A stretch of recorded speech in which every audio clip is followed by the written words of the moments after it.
Recalled Indian envoy Sanjay Verma has said that Khalistani extremism in Canada is increasing as they came very close to coming with swords and attacking him. This is exposing the face of the increasing influence of the Khalistani radicals in Canada. Now, Sanjay Verma has also detailed how the extremists had approached him with their swords just inches away, highlighting the rising threat posed by the pro-Khalistani elements in the country.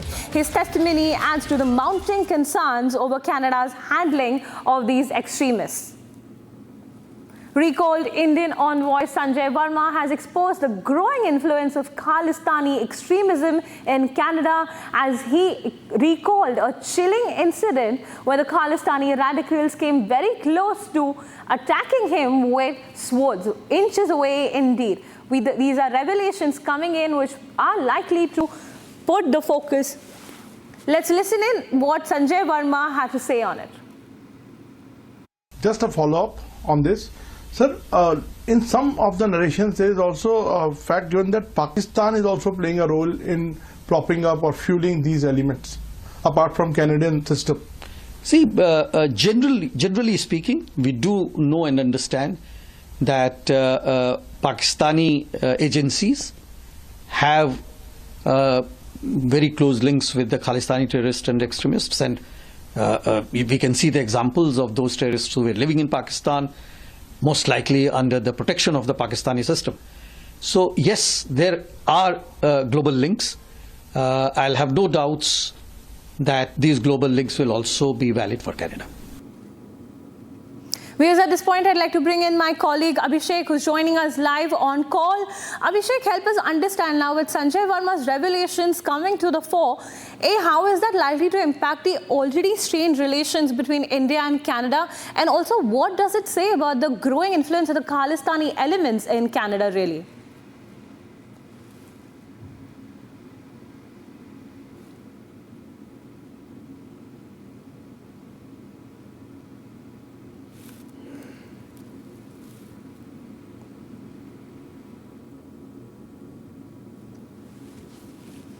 Abhishek sir, can you hear me?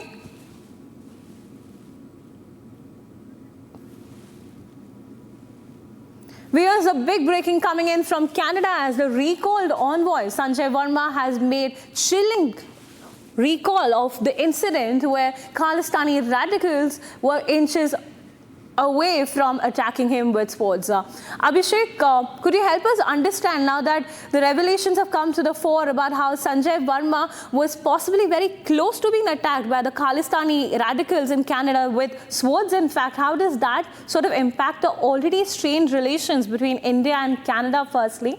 And also, what does it say about the growing influence of the Khalistani elements in Canada?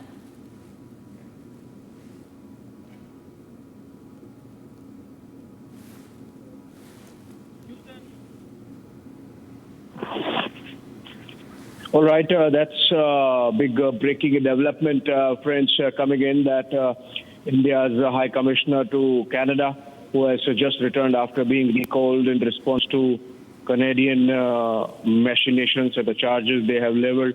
Now he says, Ambassador Sanjay Verma, that he was attacked by Khalistanis, physically threatened by Khalistanis with a sword. And now there is a difference.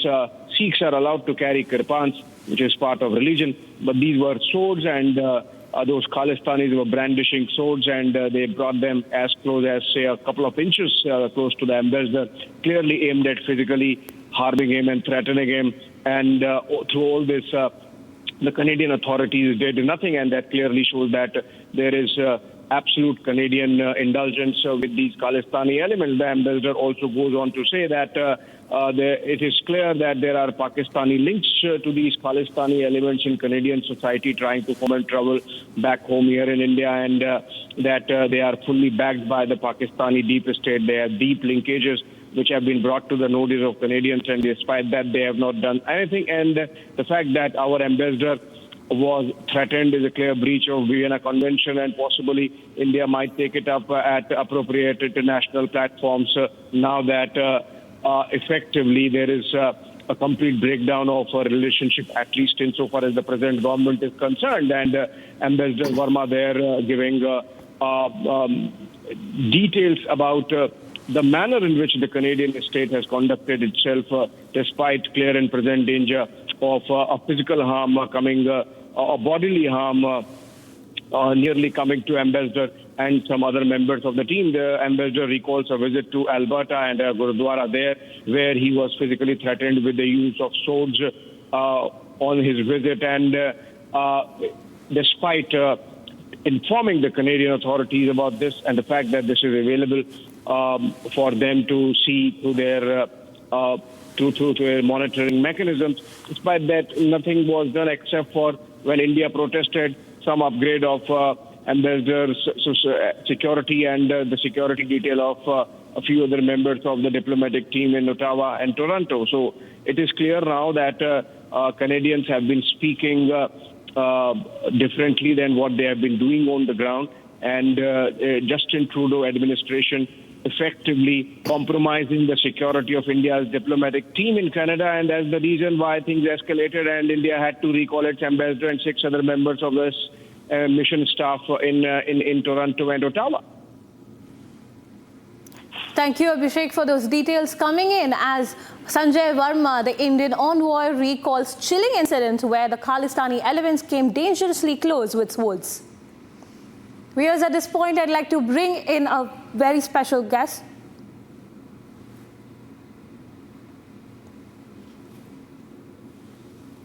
Viewers, let's listen in what the Indian envoy Sanjay Verma had to say about the whole incident. As far as our own incidents are concerned, yes, a couple of times they came very close to bodily harm us. I'm not talking about slogan shouting and discrediting Indian tricolour and shouting slogans which are disrespectful for India. Those I'm not counting. I'm only counting the bodily harm. They came very close, and in one of the cases, a sword that they were carrying, it was not kirpan, it was sword, which came very close to my body. Viewers, at this point, I'd like to bring in Purnima Nath, an international affairs expert. Good morning, Ms. Nath. Thank you for joining us on Republic. I'd like to understand now that Sanjay Verma has made these allegations, really, that he was inches away from being attacked by the Khalistani elements. Could you help us understand how could that potentially sort of impact the political landscape, not only in Canada, but also the strange relations between India and Canada as of now? Thank you so much for having me. I appreciate that. See, it's at this point of time, I made this comment in the past as well. I'm an American citizen and of Indian origin. America did not or do not have any experience of having a terror state next door who is waging war against American citizens 24/7, 365. American people have not experienced it. Indian Hindu people have experienced it. We have neighbors, both sides of the country, where we have seen terrorists coming through the border and waging war against the Indian soil and the Hindu people. And when we're talking about this particular issue of Canada is being the center headquarter for Khalistani terrorism, and today, if American elected officials and the State Department and the foreign relation agencies do not speak about particularly this issue, I am worried how is this going to be transferring this terror issue into American soil as well. As you know, this has happened in American soil. We have seen Indian consulate being attacked. We are seeing the same kind of attacks being promoted over here as well, whether it's vandalism of the Hindu temples and etc. I have not seen any politician from either side of the aisle, whether Democrat or a Republican, actually standing strongly and speaking for this particular issue. It's going to become very dangerous in American soil. And I'm afraid these American people have not seen anything like that, and they don't understand what we're talking about. When we come to Indian-Canadian relation, I have no idea how Canada can feel so emboldened to make an allegation without giving any sort of proofs and evidence to Indian authorities and constantly make public allegations to defame India. I'm pretty sure there is some other angle to it, whether it's BRICS relation, whether it's US dollars, de-dollarization agenda that's happening and impacting the other countries as well. So I'm sure somewhere along the line, it's not happening without America's knowledge. We know that, recently Joe Biden has met Jagmeet Singh in Canadian MP. So unfortunately speaking, with whether it's a farmers' protest, whether it's some destabilization effect that is happening in India, somewhere along the line, America and Canada feels like they're emboldened and entitled enough to talk about it. And hypocrisy is glaring at this point of time, when at the same time, the Canadian PM, I call him Justin Singh Trudeau, he actually didn't allow or didn't recognize the separatism or the sovereignty protest that is happening from the Russian people in Ukraine soil.